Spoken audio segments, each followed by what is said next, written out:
మొట్టమొదటిసారి భారతదేశంలో ఎక్కడా లేని విధంగా ఈ రాష్ట్రంలో మనందరం కూడా కక్ష రాజకీయాలు చూస్తా ఉన్నాం. ఈరోజు పోలీసులు కానీ ఒక డీజీ ర్యాంక్ అధికారులు ఎవరైనా విచారణ చేపట్టాలన్నా కూడా రేపు ఇంకో ప్రభుత్వం వస్తే ఈ విధంగా కేసులు పెట్టొచ్చు, ఈ విధంగా అధికారులు మనం భయభ్రాంతులు చేయొచ్చు, ఈ విధంగా అధికారులు మనం ఇది చేయొచ్చు అనే విధంగా హరాస్ చేయటం, ఐపీఎస్ ఐఏఎస్లు అనే తేడా లేకుండా ఈరోజు ఈ రాష్ట్రంలో మనందరం కూడా చూస్తా ఉన్నాం. ప్రజలందరూ కూడా ఖచ్చితంగా కూడా ఏ విధంగా ఈరోజు రాజకీయ నాయకులకు పరిమితమైన ఏ రోజు ఇక్కడ అధికారుల దాకా కూడా ఈరోజు వేధింపులు కక్ష రాజకీయాలు జరుగుతున్నాయనేది కూడా ఈ రాష్ట్రంలో అన్ని కూడా మనందరం కూడా చూస్తా ఉన్నాం. ఎక్కడా కూడా అన్ని బేస్లెస్ అలిగేషన్స్ వేసి ఏది కూడా ఒక ప్రాపర్ అలిగేషన్ లేకుండా, ఎక్కడా కూడా ఒక ప్రాపర్ అథెంటికేటెడ్ ఎవిడెన్స్ అన్ని లేకుండా ఈరోజు రాష్ట్రంలో అందరూ కూడా చూస్తా ఉన్నాం. ప్రజలందరూ కూడా ఈరోజు ఇప్పటికే ఎందుకు అధికారం ఇచ్చాం వీళ్ళకి, కేవలం కక్ష రాజకీయాల కోసమేనా, రెడ్ బుక్ రాజ్యాంగం కోసమా ప్రజలందరూ కూడా ఆలోచన చేస్తా ఉన్నారు.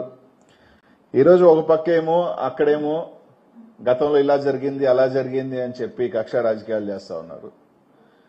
గతంలో నేను 2 వారాల క్రితం నెల్లూరులో ఒక ప్రెస్ మీట్ పెట్టి ముఖ్యంగా నెల్లూరు జిల్లాలో మైనింగ్ సంబంధించి ఎంతమంది ఇబ్బంది పడుతున్నారు, బేసిక్ గా ఎన్ని వేల మంది ఉపాధి కోల్పోయారు, ఎన్ని వేల కుటుంబాలు రోడ్ల మీద పడిపోయినాయి, ఎవరి ఆశ వల్ల ఎవరి దురాశ వల్ల ఇదంతా జరుగుతుంది అనేది అదే మా నాయకుల మీదకి వచ్చే తలకే సంబంధం లేని ఒక కేసు పెట్టారు. ఈ విధంగా చేస్తున్న వాళ్ళ మీద మీరు ఎందుకు కేసులు పెట్టకూడదు అని చెప్పి మాట్లాడటం జరిగింది. ఆ రోజు కొన్ని ఆధారాలు కూడా ఎవరు కంపెనీ పెట్టారు, ఏ కంపెనీ చేస్తుంది అన్నీ కూడా ఆ రోజు చెప్పడం కూడా జరిగింది. ఆ రోజు నేను చెప్పిన తర్వాత కొంతమంది ప్రెస్ మీట్ పెట్టారు. తర్వాత ప్రెస్ మీట్ పెట్టి నేను వారం రోజుల లోపల మీరు కానీ ఎన్ని కానీ లేకపోతే మళ్ళీ కూడా నేను ముందుకు వస్తానని చెప్పాను. 2 వారాల తర్వాత 14 రోజుల తర్వాత ఈరోజు మళ్ళీ నేను ప్రెస్ మీట్ పెడతాను. కనీసం నేను చెప్పిన తర్వాత అయినా ఎంతో కొంత చలనం వచ్చి కనీసం మానవీయ కోణంలో, సరే వాళ్ళు సిండికేట్ నడుపుతున్నారా కార్టెల్ నడుపుతారా ఇవన్నీ పక్కన పెడితే కొన్ని వేల కుటుంబాలు రోడ్ల మీద పడుతున్నాయి, వాళ్ళ ఉపాధి కోల్పోతున్నారు, వాళ్ళు ఇబ్బందులకు గురవుతున్నారన్న మానవీయ కోణంలో అయినా ఒక ఆలోచన చేస్తారని అంటే కనీసం ఒక్క అడుగు కూడా ముందుకు వేసిన దాఖలాలు లేవు. ఈరోజు ప్రజలందరికీ కూడా ఒకటే చెప్పదలుచుకున్నాను, ఏది చెప్పినా కూడా ఆధారాలతో, మొన్న చెప్పిన ఆధారాలు ఈరోజు చూపించినా కూడా మొన్న చెప్పిన దానికి ఎక్కడా కూడా స్పష్టమైన వివరణ అయితే రాలా. అంటే నేను చెప్పిన వ్యక్తి ఆయన దైవాంశ సంభూతుడు, ఆయన మీదే ఉన్న మాట్లాడితే ఆయన ఎప్పుడూ ప్రెస్ మాట్లాడు కాబట్టి ఆయన తరపున వకాల్తా పుచ్చుకునే వాళ్ళు వేద రవిచంద్ర గారు ప్రెస్ మీట్ పెట్టుకుని మాట్లాడారు. ఆయన ఈసారి మళ్ళీ ఆయనే మాట్లాడతాడా లేకపోతే ఆ దైవాంశ సంభూతుడే మాట్లాడతాడా? ఈరోజు ఒక్కటి అడుగుతా ఉన్నాను, వేమిరెడ్డి ప్రభాకర్ రెడ్డి గారు ఒక కంపెనీ పెట్టి ఆయనే చేసుకోవాలి, ఇంకెవరూ చేసుకునే విధంగా లేదు, లేకపోతే మైన్లు ఓపెన్ చేయము అని నేను మాట్లాడి కొన్ని ఇది చెప్పిన తర్వాత కొంతమంది చేత పాపం 10 మంది చేత మేమంతా సంతోషంగా ఉన్నాం, మేమంతా బాగున్నాం, వాళ్ళెవరు పాపం మాల్యాద్రి చౌదరి, ప్రసాద్ నాయుడు, భరతబాబు చౌదరి, ఇంకొక కిషోర్ చౌదరి, వీళ్ళందరి చేత ప్రెస్ మీట్ పెట్టి చెప్పారు. సరే వాళ్ళ గురించి కూడా నేను చెప్పగలను అనుకో లైట్ గా. వాళ్ళ విధంగా ఆ భరతబాబు అనే ఆయనకి దాదాపు ఆయన మైన్ ఓపెన్ చేశారు, ఆయనకు 10 కోట్లు ఫైన్ ఉంది. నేను పోయినసారి కూడా చెప్పాను, మీరు మైన్లు ఓపెన్ చేసిన వాళ్ళు ఎవరు అంటే ఫైన్లు ఉన్న వాళ్ళ మీదే ఓపెన్ చేశారు, ఫైన్ లేని వాళ్ళు మాత్రం ఎందుకు ఓపెన్ చేయలేదు అని అడిగాను. దానికి ఇప్పుడు సమాధానం లేదు. ఆయన భరతబాబుకి ఈ మైన్ ఓపెన్ చేశారు, ఈ మైన్కి సంబంధించి 7 కోట్లు ఫైన్ ఉంది. ఇంకొక ఆయన మాట్లాడాడు, మాలాద్రి గారు అనుకుంటా, గత ప్రభుత్వంలో ఫైన్లు వేసిందని. గత ప్రభుత్వం లేయిలా ఆయన వరకు, ఆయన ఈ ప్రభుత్వం లేసారు ఫైన్లు. ఆయన చెప్పుకున్న వాళ్ళ ప్రభుత్వం లేసారు. జూన్ 6వ తారీఖున దాదాపు 30,000 టన్నులు ఇల్లీగల్గా ఎత్తాడని ఆ మాలాద్రి గారి మీద 3 కోట్ల రూపాయల ఫైన్ ఈ ప్రభుత్వం లేసారు. ఆయన మైండ్లో పనిచేశారు. ఈరోజు మాట్లాడిన వాళ్ళందరూ కూడా పాపం సరే వాళ్ళు పొట్టకొట్టు కోసమో వాళ్ళని ఇబ్బందిని పెట్టను కానీ అనేక కారణాలు వాళ్ళు మాట్లాడుండొచ్చు. దాదాపు 180 మైన్లు ఉన్నాయి నెల్లూరు జిల్లాలో. 180 మైన్స్ ఉన్నాయి. ఆ లిస్టు కూడా కావాలంటే నేను చూపిస్తాను. 180 మైన్స్ ఉంటే ఓపెన్ అయిన ఎన్ని మైన్స్? కేవలం 25 నుంచి 30 మైన్లు. ఆ 25-30 మైన్లో కూడా ముగ్గురియే 15 మైన్లు. అంటే 170 మైన్స్ లో కేవలం 17 ఇంకో 10 ఉన్నట్టున్నాయి. 25 మైన్స్ 30 మైన్స్ ఓపెన్ చేశారు. 140 మైన్స్ ఎందుకు ఓపెన్ చేయలే? 140 మైన్స్ లో ఎన్ని మైన్స్ లో ఫైన్స్ లేవని చెప్పగలుగుతారు? ఫైన్స్ లేని ఓపెన్ చేయొచ్చుగా, ఓపెన్ చేయాల. ఈ రోజుకి కూడా కనీసం ఆ మైన్స్ ఎందుకు ఓపెన్ చేయట్లేదు అనేది ఇంకా క్లారిటీ లేదు. ఫైన్స్ ఉన్నాయి, ఓపెన్ చేసేసారు. కోట్ల రూపాయల ఫైన్లు ఉన్నాయి, ఓపెన్ చేశారు. నేను పేర్లు చదివినప్పుడే అర్థమైంది వాళ్ళు మీకు ఎందుకు ఓపెన్ అయినాయి అని. 140 మైన్లు ఓపెన్ చేయాల. నేను అడేదిగా ఏంది అయ్యా, 140 మైన్లలో కనీసం మైన్కి 100 మంది చొప్పున పనిచేస్తే, అంటే ఈ 140 మైన్లు యాక్టివ్గా 50% వేసుకుందాం, అంటే 70 మైన్లు యాక్టివ్గా ఉంటాయి. ఆ 70 మైన్లు కల పని చేయకపోవచ్చు. 70 మైన్లో కనీసం ఒక 100 మంది పని చేసినా 7,000 మంది కుటుంబాలు పని కోల్పోయినారు, రాయి కొట్టే పని పోయినారు.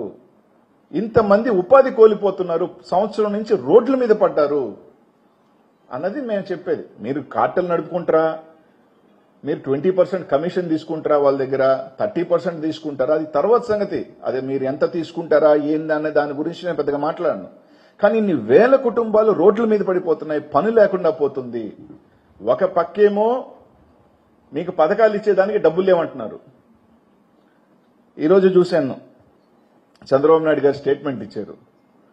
ఏదైతే మహిళలకి 1,500 ఇస్తా ఉంటున్నారో నా దగ్గర డబ్బులు లేవు, మేము ఇయ్యలేవని చెప్పారు.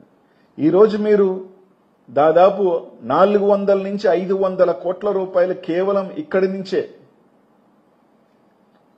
మీరు డబ్బులు కోల్పోతున్నారు. కారణం కనీసం అవన్నీ ఓపెన్ చేస్తే ఇంకొక 10,000 టన్నులు పోతాయి. 10,000 టన్నులు అంటే ఒక 200 కోట్ల రూపాయలు అన్ని రకాల జీఎస్టీ రూపంలో కానీ అనేక రూపాయలు డబ్బులు వస్తాయి. అవి కలెక్ట్ చేయరు. ఈరోజు కేవలం ఒక వ్యక్తి దురాశ వల్ల, ఒక వ్యక్తే చెయ్యాలి అన్న ఒక ఆశ వల్ల ఇంతమంది బలైపోవటం వాస్తవం కాదా అని అడుగుతా ఉన్నా. మా రవిచంద్రాన్ని అడిగాడు, చెప్పాడు కంపెనీ పెట్టుకోవటం తప్పు. కంపెనీ పెట్టుకోవటం తప్పులేదు, కంపెనీ పెట్టుకోవటం తప్పులేదు. కానీ తనే చేయాలని ఇంకెవరూ చేయకూడదని ఈరోజు ఒక మాట అన్నారు. ఎక్స్పోర్టర్ లిస్ట్ ఇది, ఎక్స్పోర్టర్స్ 260 మంది ఎక్స్పోర్టర్లు ఉన్నారబ్బా. 260 exporters of quads and feldspar ఉన్నారు. సరే నేను చెప్పేది ఒకవేళ దాంట్లో 30% యాక్టివ్గా చేస్తున్నా కూడా ఒక 50 మంది ఉంటారుగా. ఈరోజు ఆ 50 మంది నుంచి ఎంతమంది అయ్యారు? ఒక్కరు. 50 మంది ఎక్స్పోర్టర్లు 260. నేను అనేది ఒక 50 మంది అనుకుందాం కూడా. 50 మంది చేయాల్సిన ఎక్స్పోర్టర్స్ ఈరోజు ఎంతమంది అయ్యారు? ఒక్కరు. కేవలం ఒకే ఒక్కరు. ఆ ఒక్కరెవరు? దానికి అది తప్పు అంటున్నా నేను. అది తప్పు. అలా కాకుండా ఈరోజు మరీ దారుణం. సార్ నా మైన్ ఓపెన్ చేయండి అంటే మీ బయ్యర్ ఎవరు? చైనాలో బయ్యర్ డీటెయిల్స్ మాకు ఇవ్వండి. మీ చైనాలో బయ్యర్ డీటెయిల్స్ మాకు ఇస్తే మా ద్వారా పంపుకోవాలా? ఇవన్నీ జరుగుతున్నాయి, వాస్తవం కాదని అడుగుతా ఉన్నా. ఇవన్నీ నేను చెప్పేది కాదు, నేరుగా మీరు ఎవరైనా మైన్ ఓనర్లు అడిగినా ఇంతమంది మీ మైన్లు ఎందుకు ఓపెన్ అవ్వట్లేదన్నా కూడా చెప్తారు. 200 చిల్లర ఎక్స్పోర్టర్స్ నుంచి ఈరోజు కేవలం ఒకే ఒక ఎక్స్పోర్టర్ అయ్యాడు. ఈ విధంగా అసలు ఎందుకు ఇది జరుగుతుంది? నాకు కూడా అనుమానం వచ్చింది. చాలా పెద్ద మనిషి, ఒక పెద్ద మనిషి 100 కోట్లు వస్తున్నాయి బయటంతా అని చెప్పుకుంటున్నారే, ఇంత దానికి ఎందుకు వచ్చాడబ్బా అనేది మీలాగే చాలా మందిలాగే నాకు కూడా ఒక అనుమానం ఉంది.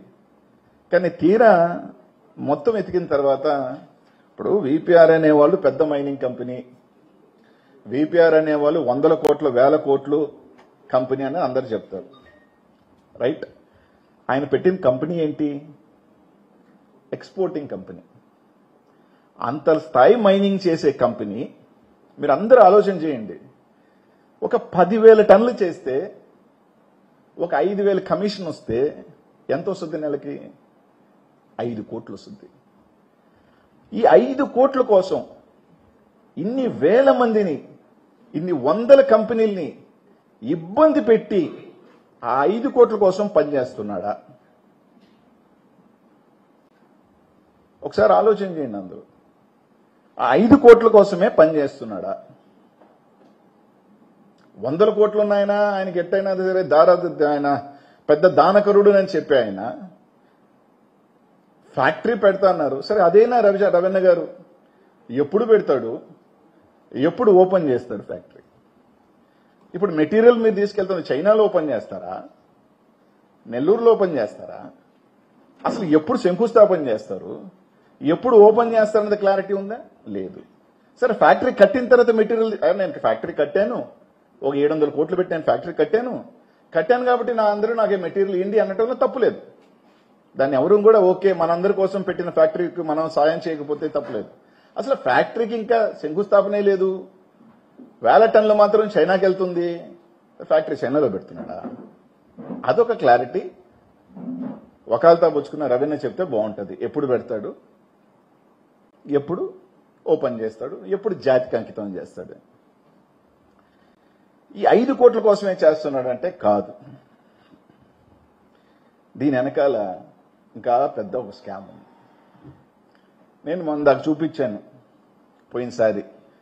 కొన్ని మైన్స్, సిద్ధి వినాయక, కేఎస్ఆర్, శోభారాణి, ఇట్లా ఒక 7-8 మైన్లు, కొన్ని పట్టా భూములు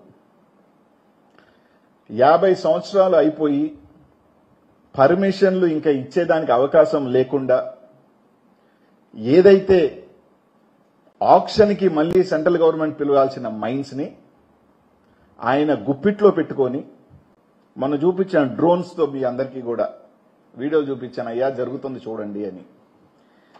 ఈ 10 మైన్స్ లో మీరందరూ కూడా చాలా మంది ప్రెస్ వాళ్ళు ఆ మైన్ దగ్గరికి వెళ్ళుంటే ఏ విధంగా ఒక రౌడీ మోకా ఉన్నారో మీరందరూ కూడా చూసుంటారు, వెళ్ళుంటారు. ఈ 10 మైన్స్ లో ఉదాహరణకి తన కంట్రోల్లో ఇల్లీగల్ గా పెట్టుకొని ఒక 10,000 టన్నులు అనుకుందాం, ఎక్కువే తీయొచ్చు కానీ ఒక 10,000 టన్నులు అనుకుందాం మనం. 10,000 టన్నులు తీసిన ఈరోజు మార్కెట్లో ప్రెస్ వాళ్ళు రకరకాల, ఒక 50,000 చెప్తున్నారు, ఒక 1,00,000 చెప్తున్నారు. ఎంత సరే, నేను అనేది అన్ని ఒక 25,000 వేసుకుందాం మనం. 10,000 టన్నులు 25,000 అంటే ఎంత వస్తుంది? 25 కోట్లు. 10 నెలలకి 250 కోట్లు, 4 సంవత్సరాలకి 1000 కోట్లు. ఖర్చు ఎంత? మహా అంటే 4 హిటాచీలు, 10 టిప్పర్లు. అవి కూడా సైదాపురంలో ఫోటోలు ఉన్నాయి. కానీ కోల్ బొగ్గు గనుల్లో వాడుతున్న టిప్పర్లు తిరుగుతున్నాయి సైదాపురంలో కొత్తవి. సైదాపురంలో మీరెల్లా తీసుకోవచ్చు.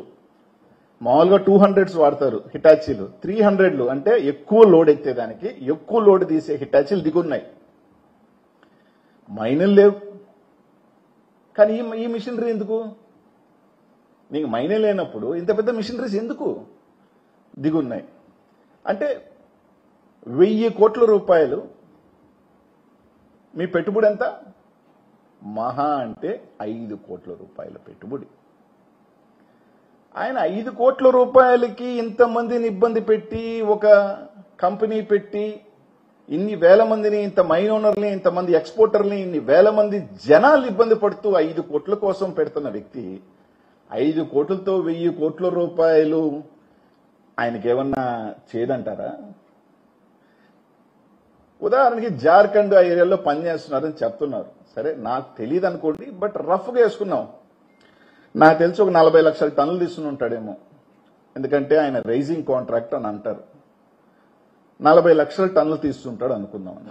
సరే, 40 కూడా కాదన్నా, అంచనాకు మించి చెప్తున్నాను, 1 కోటి టన్నులు తీసాడు అనుకుందాం నెలకి. మహా అంటే ఒక 20 రూపాయల ఆదాయం వస్తుంది. దట్ ఈస్ మ్యాక్సిమం, అంతకన్నా ఎక్కువ రాదు. ఎంత? 20 కోట్లు. దాని పెట్టుబడి ఎంత? కనీసం ఒక 400 కోట్ల రూపాయల మిషనరీ నువ్వు అక్కడ డంప్ చేసి ఒక 1000 మంది రాత్రింబొగులు పనిచేస్తే ఆ ఆదాయం ఒకటి వస్తుంది. ఇక్కడ కేవలం ఒక 5 కోట్ల రూపాయలతో. సరే, ఇవన్నీ నేను చెప్పింది అబద్ధమే అనుకుందాం. అనిల్ కుమార్ యాదవ్ ఒక వేస్లెస్ అలిగేషన్ తీసుకొచ్చాడు. ఈ మైన్స్ అన్ని ఆయనకి సంబంధించినవి కాదు, ఆయనకి సంబంధమే లేదు, ఆయనకి దీంట్లో ప్రమేయమే లేదు, ఆయన సత్యహరిశ్చంద్రుడు, ఆయన ఉత్తముడు. అనిల్ కుమార్ యాదవ్ ఒక వేస్లెస్ అలిగేషన్సే చేస్తున్నాడు అని కూడా అనుకుందాం. నేను ఆయన ఎంపీ గారుగా ఉన్నారు, ఆయన వకాలతా పుచ్చుకున్న రవిచంద్ర గారు ఎమ్మెల్సీగా ఉన్నారు. అన్న, ఇవన్నీ 50 సంవత్సరాలు దాటిన మైన్స్, గవర్నమెంట్ హ్యాండ్ ఓవర్ చేసుకోవాల్సిన భూములు. మీరు అనుకుంటే వారం రోజుల లోపల దానికి సర్వే కట్టి ఆ భూముల్లో ఇది గవర్నమెంట్ ల్యాండ్ అని చెప్పి మీరు బోర్డు పెట్టచ్చు. మీ కాదు, ఆయనకి ప్రమేయం లేదు, సిద్ధి వినాయక్ అయితే గవర్నమెంట్ హ్యాండ్ ఓవర్ చేసి లెటర్ కూడా ఇచ్చేశారు. మీ కాదు, ఈ భూములు మాకు సంబంధం లేదు అనుకుంటే ఇంకొక 2 వారాలు టైం తీసుకొనైనా అక్కడ బోర్డు పెట్టించండి. సుప్రీంకోర్టు మన శుక్రవారం ఒక ఆర్డర్ ఇచ్చింది. పాపం, ఏ భూముల్లో అయినా ఇల్లీగల్ జరిగి ఉంటే మైన్ పర్మిషన్, ఎన్విరాన్మెంటల్ ఈసీ లేకుండా ఏ రకమైన ఇల్లీగల్ మైనింగ్ జరుగుంటే వాటికి ఇంక ఎప్పుడుకి పర్మిషన్ ఇవ్వరాదు మైన్లకి. అది పట్టా భూమైనా సరే, పాతమైనా సరే. నిన్న శుక్రవారం సుప్రీంకోర్టు ఒక డైరెక్షన్ ఇచ్చింది. 50 years అయిపోయినాయి, ఈసీలు లేవు, ఏమీ లేవు, ఫైన్లు వేస్తున్నారు, అన్ని వేస్తున్నారు. ఆ బొమ్మలు కలెక్టర్ గారికి ఒక్క మాట ఫోన్ కొట్టి డీడీని గారు పిలిచి అవన్నీ ఎన్ఓసి తీసుకుని బోర్డు పెట్టేయండి. రైట్, మీ కాదని నేను ఒప్పుకుంటా. ఆ విషయంలో, ఎక్స్పోర్ట్ విషయంలో కాకపోయినా ఆ భూముల విషయంలో మీకు ప్రమేయం లేదు, నేను చెప్పింది తప్పు అలిగేషన్ అని చెప్పి నేను వెనక్కి తీసుకొని ఆ విషయంలో ప్రభాకర్ రెడ్డి గారికి నేను క్షమాపణ చెప్తా. మీరు బోర్డు పెట్టించండి, గవర్నమెంట్ హ్యాండ్ ఓవర్ చేసుకోండి. మీకు సంబంధం లేదు, మీ చిత్తశుద్ధి ఉంటే. లేని పక్షంలో ఇంకొకటి కూడా చెప్తా. ఒక పక్క చంద్రబాబు నాయుడు నాకు సంక్షేమ పథకాలకి డబ్బులు లేవు అంటున్నాడు. ఎక్కడా నాకు డబ్బులు లేవు, స్త్రీనిధి అది ఇవ్వలేనంటున్నాడు, తర్వాత అమ్మకు వందనం అది లేనంటున్నాడు, డబ్బులు లేవని మీరు అంటున్నారు. ఈరోజు శోభారాణి మైన్లో 1,00,000 టన్నులు ఉంది అని చెప్పి మీ డీడీ గారు రిపోర్ట్ ఇచ్చారు. సిద్ధి వినాయకలో జూన్లో 4,000 ఉండింది, జనవరికి 25,000 ఉన్నాయని చెప్పి పర్మిట్లు ఇవ్వని ఇచ్చారు. ఈ విధంగా ఒక 1,50,000 టన్నులు మరుగున పడింది. ఈ 1,50,000 టన్నులు మీ గవర్నమెంట్ కేబినెట్ ప్రకారం ఆక్షన్ వేయాలని చెప్పి ఒక కేబినెట్ లో నిర్ణయం తీసుకున్నారు. ఆక్షన్ ఏంటి బంగారంగా? ఒక 30,000 వస్తే 500 కోట్లు మీకు వస్తుంది కదా. 500 కోట్లు మీరు తీసుకుంటారా, లేకపోతే 500 కోట్లు ఇంకో ఎవరో జోబీలోకి పంపిస్తారా? అది కూడా క్లారిటీ. ఇదిగో ఇవన్నీ మేము తీసుకుంటాం, మేము ఆక్షన్ వేస్తాం, మాది చిత్తశుద్ధి ప్రభుత్వం అని చెప్పండి. అవి వదిలేసి ఆయన కంపెనీ పెట్టకూడదా? కంపెనీ పెట్టొద్దని ఏమన్నారు? ఎప్పలా అడుగుతున్నాం. ఎప్పుడు శంకుస్థాపన చేస్తున్నారు, ఎప్పుడు జాతికి అంకితం చేస్తున్నారు? కంపెనీ చైనాలోనా, కంపెనీ ఇండియాలోనా, లేకపోతే నెల్లూరులోనా? ఒకటి లేదు, 2 నేను వేసిన అలిగేషన్స్, మీరు అలిగేషన్స్ అనుకోవచ్చు, ఏదైనా అనుకోవచ్చు. కాదు, ఈ మైన్స్ అంతా మీది కూడా 50 years దాటేసిన మైన్స్ ని యాజ్ పర్ రూల్ ప్రొవిజన్ మేము తీసుకుంటాం, లేకపోతే మా మైన్స్ మేమేం చేసుకుంటాం అని ఒప్పుకోండి. 2, మూడోది ఒక మాట చెప్పారు, వాళ్ళ నాయన కాలం నుంచి మైనింగ్ లో ఉన్నారని. రవణ పాపం ఏం దీంట్లో చెప్పాడో నాకు తెలియదు, కానీ నెల్లూరు జిల్లాలో చాలా మంది ఏమనుకుంటున్నారంటే ఇలాగే సంపాదించాడు ఆ డబ్బులంతా అని అనుమానం వస్తుంది. రవణ అట్లాంటివి చెప్పమాక, ఇలాగే 1000 కోట్లు ఏమన్నా సమకూర్చారని అనుమానం వస్తుంది. డబ్బున్న వాళ్ళందరూ మంచోళ్ళు, డబ్బున్న వాళ్ళందరూ గొప్పోళ్ళు, డబ్బున్న వాళ్ళంతా పతితులు, డబ్బు లేని వాళ్ళు ఎదవలు, డబ్బు లేని వాళ్ళకి ఆ డబ్బు ఆశ ఉంటుందని ఆ భ్రమని దయచేసి తొలగించుకోండి. విఠల్ మాల్యా మీ అందరికి కూడా తెలుసుంటుంది. బెంగళూరులో ఒక రోడ్డు ఉంది ఆయన మీద. ఆయన కొడుకు విజయ్ మాల్యా. దొరికేదాకా విజయ్ మాల్యా కూడా మంచోడే, దొరికేదాకా రాజ్యసభ సభ్యుడే. దొరికిన తర్వాత విజయ్ మాల్యా లండన్లో తేలేడు. హర్షద్ మెహతా 90s లో 3000 crores, ఈ రోజు 2-3 లక్షల కోట్లు. దొరికిన తర్వాత హర్షద్ మెహతా స్కామ్స్టర్ అయ్యాడు. నీరవ్ మోడీ దొరికేదాకా కూడా గుజరాత్లో నీరవ్ మోడీ చాలా పెద్ద మనిషే, దొరికిన తర్వాతే లండన్లో తేలేడు. ఇట్లాంటి సంఘటనలు చాలా ఉన్నాయి చెప్పుకుంటూ పోతే. అందుకని దొరికేదాకా దొంగ దొర సామెత ఉంది, దొరికేదాకా దొర, దొరికిన తర్వాత దొంగ అనేది ఒక సామెత ఉంది. అట్లా డబ్బున్న వాళ్ళంతా చాలా మంచోళ్ళు, వాళ్ళంతా ఏం చేయరు. ఇవన్నీ ఏందైతే వదిలేయండి ఆ మైండ్లు. ఎవరి పాటికి వాళ్ళు ఎక్స్పోర్ట్ చేసుకొని ఎవరి పాటికి స్వేచ్ఛనిచ్చుకో. ఎందుకు ఆపుతున్నారు? సైదాపురంకి నేను కాదు, మీరు అందరూ వెళ్ళండి. ఎడారైపోయినట్టుందా లేదో చూసుకోండి. నిజంగా ఎంతమంది గోస్ట్ ఇది, ఎంతమంది ఆర్తనాదం. MDL పాపం, ఆ ఫోటో కూడా చూపిస్తాను. పాపం 400 MDLs ఉన్నాయి, అందరు ₹1,00,000 కట్టుకున్న వాళ్ళు. మీరు ఓపెన్ చేసినవన్నీ 30. ఆ 30 కూడా ఎవరి 20 మంది ఫైన్లు ఉన్న వాళ్ళే. 400 MDLs చిన్నోళ్ళు, ఏదో మైండ్లోంచి తోలుకొని బతికే వాళ్ళు. వాళ్ళ కడుపు కూడా కట్టాలా? వాళ్ళ మీద ఓ 1,00,000 2 లక్షలు ఫైన్లు వేశారు. అది కూడా కొలతలు లేకుండానో లేకపోతే ఫైన్లు వేశారు. ఏదో నామినల్ గా కట్టుకొని కోట్లున్నోళ్ళని మాత్రం వదిలేసి మైనింగ్ చేయిస్తూ 400 మంది. ఆ ఫోటోది MDL ఫోటోది పాపం సంవత్సరం నుంచి వాళ్ళు తోలుకున్న రాయ వర్షానికి ఎండకి పనికి రాకుండా పోతా ఉంది ఆ రాయ. ఒక్కొక్కరికి 50 లక్షలు ₹1,00,000 పెట్టి కొనుక్కొని ఉంటారు ఆ రాయ ఎవరో దగ్గర. 8,000 10,000 చెప్పున ఒక 1000 టన్నులు అంటే 80 లక్షలు ₹1,00,000.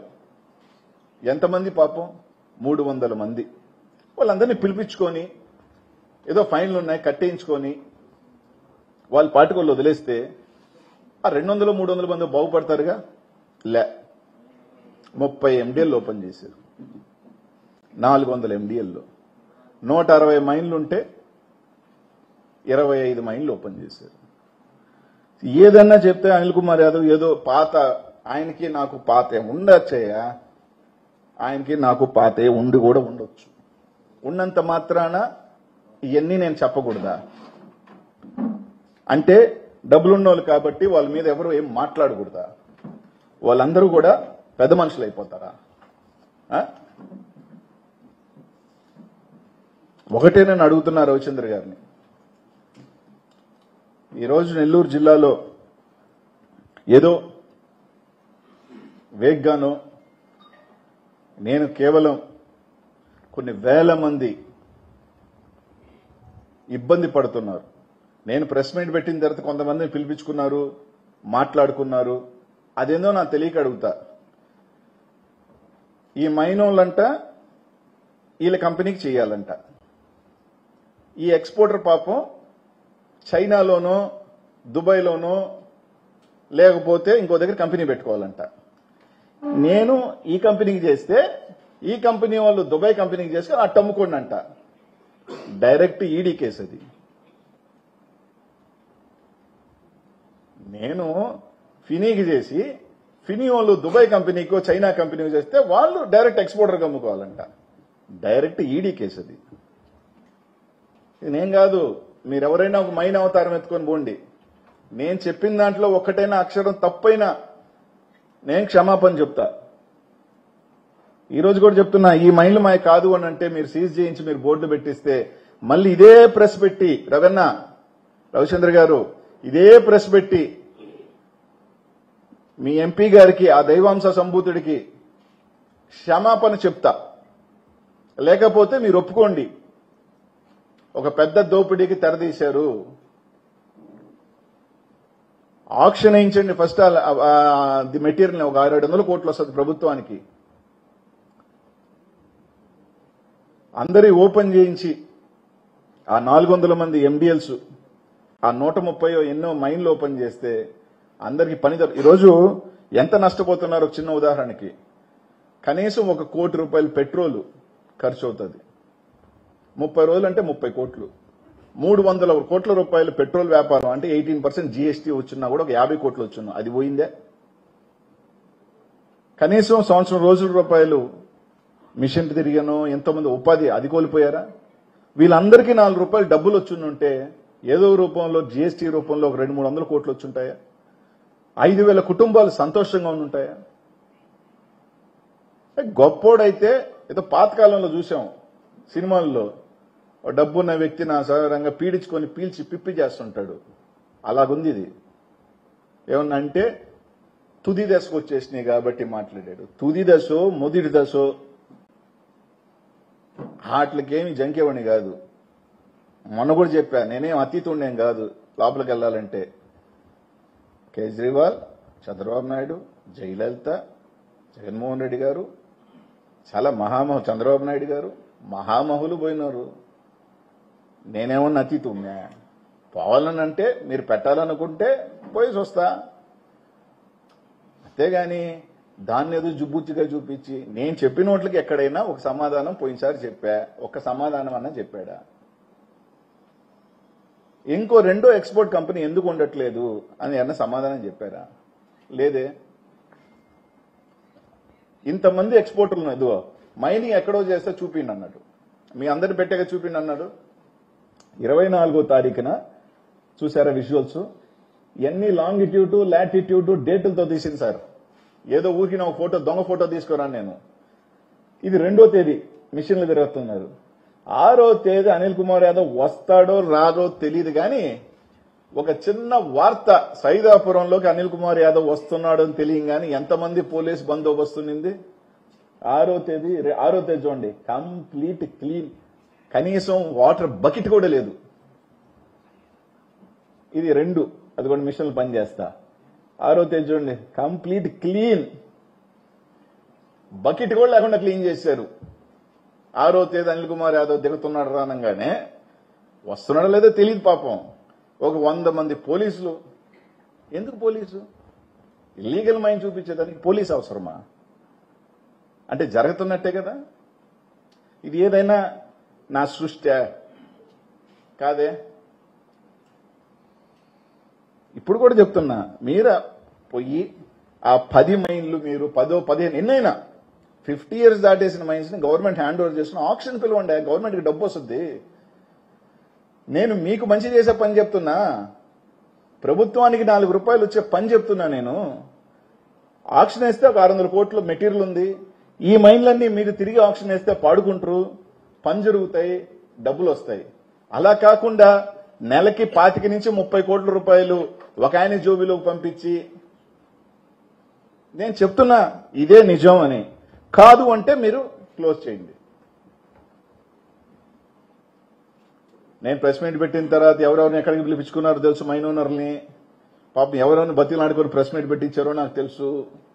సరే సంతోషమే. నేను ఆ విధంగా అయినా ఒక 10 మైన్లు ఓపెన్ అయితే ఒక 1000 మంది బతుకుతారు.